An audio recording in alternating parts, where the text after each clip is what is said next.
Go. Niggas say no cap, but they be pretending. FaceTime in my jeweler, asking what I'm spending. Today we're going to be talking about the first 5 tricks you guys should learn when learning to ride BMX, and in this case, we're going to be doing Flyout. In a couple days, I'm leaving to go to Hawaii for 2 weeks, and I'm not bringing my bike. I'm just going to take a vacation, and we're going to talk about some BMX topics while I'm there, but for the most part, I'm going to kind of hang out with my family and just kind of relax for a couple weeks. So I'm going to be coming out with a lot of how-tos because I can get them out in quantity, I can get them out quickly, so that way I still have uploads while I'm gone, and it mixed in with all the other stuff I'm going to be filming while I'm there. So let me know in the comments below what topics I should discuss while I'm in Hawaii, so that way we're still, you know, uploading, still making BMX content, but I still get to go to Hawaii. So anyway, today we're going to be talking about the first 5 tricks you guys should learn Flyout, and the first one that I think you guys should learn is a seat grab.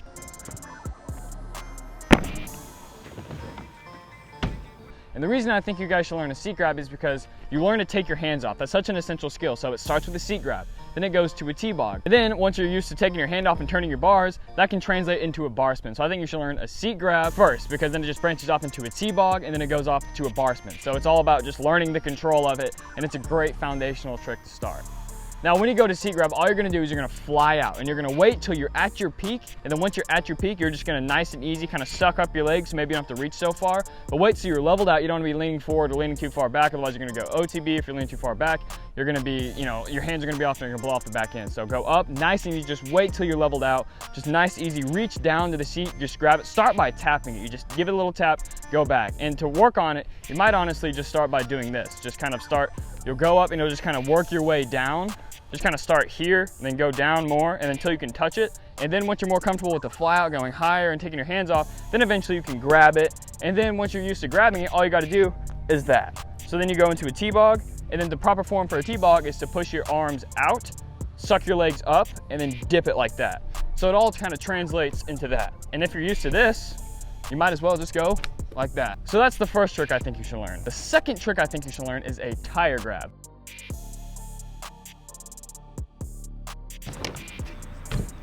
Okay, so once you've learned the seat grab, it's a closer motion. Now this one's a little bit harder. You've got to learn to suck up and pinch on your frame so that way you can grab your tire. And here's what I mean by that. A lot of people, when they're trying tuck no-handers, they just kind of go all squirrely, they fuck off. That didn't make any sense. They fuck up because the bike's going everywhere. But what you really want to do is you want to pinch your frame with your knees like that. So when you're going over like this for a tuck no-hander, like that. And the best way to learn that is to do pinch your seat and then grab your tire. So that way you're used to pinching, leaning over, and tucking and taking your hands off. I hope the angle can see that. So by learning how to pinch your frame with your knees, and then learning that tuck motion and taking your hand off, that'll tremendously help you learn tuck no-handers. And these tricks, in case you haven't noticed, I'm trying to get you to take your hands off so that way you can start doing bar spins, because that's my favorite trick. So start with the seat grab, translate it into a T-Bog to bar spin, and then you start with the tire grab, then that translates into a tuck no-hander and anything else you want to do. Third trick that I think you should learn is a can-can. And I would say a 1-footer, but a 1-footer is super easy. So a can-can is essentially whenever you take your back foot off, you're riding, you take your back foot off, and you put it over your frame, just like that. So the reason you should learn that is because you're gonna get used to taking your feet off, which is very important. So I mean, you could start with a 1-footer, but you'll get that first try. So then go over to a can-can. It's gonna teach you to kind of level out your bike, kind of maneuver it so you're comfortable with it, you can get your foot up and over. It's a really good way to kind of get the motion of taking your legs off and throwing them in weird ways, because after you learn the can-can, you can start learning no-footers, you can do no-foot can-cans. And then once you're comfortable with your feet off, you can actually learn tail whips very easily, because the #1 problem people have with tail whips is not getting it around, it's just the fact that they're not used to having their feet off, so they're scared to catch it. So if you're used to taking your feet off and landing back on your pedals, that'll help you in the long run tremendously with learning tail whips. And you know, tail whips is another great fucking trick that I love. All right, so the 4th trick that I think you should learn Flyout, an X-up.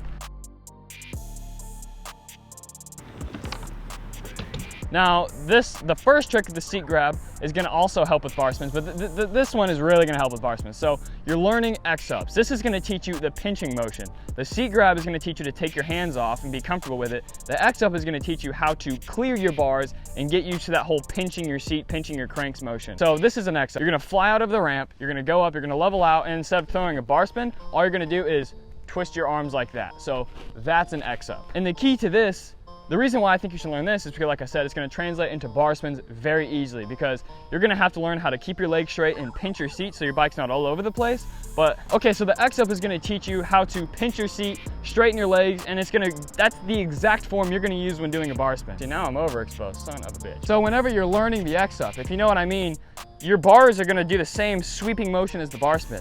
So it's going to teach you to keep your legs straight and pinch so your bike's not all over the place when you do it, and you're going to learn that clearance. And then once you have that form down and you're used to taking your hands off, you're just going to be able to toss it like nothing. So take note how these beginner tricks are actually translating into more advanced tricks, and it's the reason that I'm teaching you these in this order. So learn the X-Up, learn how to pinch and get that clearance, and then you're going to be set for bar spins. As long as you're good at taking your hands off, you're going to be perfect.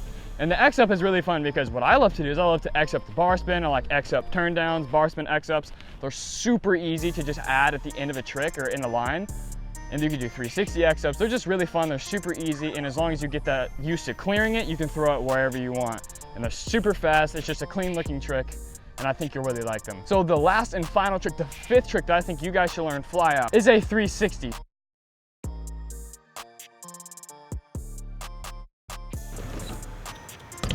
So a lot of beginners have a hard time spinning out of ramps. And I ride with a lot of beginners, I ride with a lot of intermediate people, and I ride with a lot of professionals. I ride with a lot of people kind of my skill level, that's just kind of the amateur, under pro. So I see this all the time when people are starting BMX. They have a very hard time doing tricks Flyout that are spinning, because what they don't understand is to actually get a spin trick in the air, you have to go out of the ramp first, just like you're flying out, and then do the trick. A lot of people, they'll try to hop halfway up, they'll try to bunny hop out of it. You're gonna let the ramp do the work. That's the point of learning tricks Flyout instead of hop. People think you're doing the exact same thing hop, but just out of a ramp. No, you gotta fly out, let both tires, front tire hit the coping, back tire hit the coping, and then you're free to do whatever you want. A lot of people, they'll try to like bunny hop out, they'll try to do weird stuff, they'll hop halfway up the ramp, and they just don't get Flyout at all. So you gotta let the ramp do the work. That's what it's there for. Fly out of it and then do it. It takes the entire hop out. All you gotta do is go up the ramp. You don't have to hop at all. Just kind of pump and pull up, and then you're good to go. So I think you should learn a 360 or maybe even a 180. We could honestly call it learning a Flyout 180. It's the same basic principle, but that's honestly pretty easy. So go ahead and learn the 360. So that way, once you've learned the 360 and you learn how to do things Flyout, you can start combining these tricks. So you can do 360 X-Ups, you can do 360 T-Bogs, and after doing this for a while and getting all these tricks dialed, you'll start doing truck drivers, you'll start doing 180 tail-ups, you'll start doing all this stuff because you're comfortable with the basics on flying out of a ramp. Also, a quick intermission. Make sure you guys go in the description, support the channel, support the brand, go snag some merch. Thank you guys for all the sales lately. I really appreciate it. It's really supporting the channel, and we're really growing as a community. The Boss Squad is getting bigger every single day.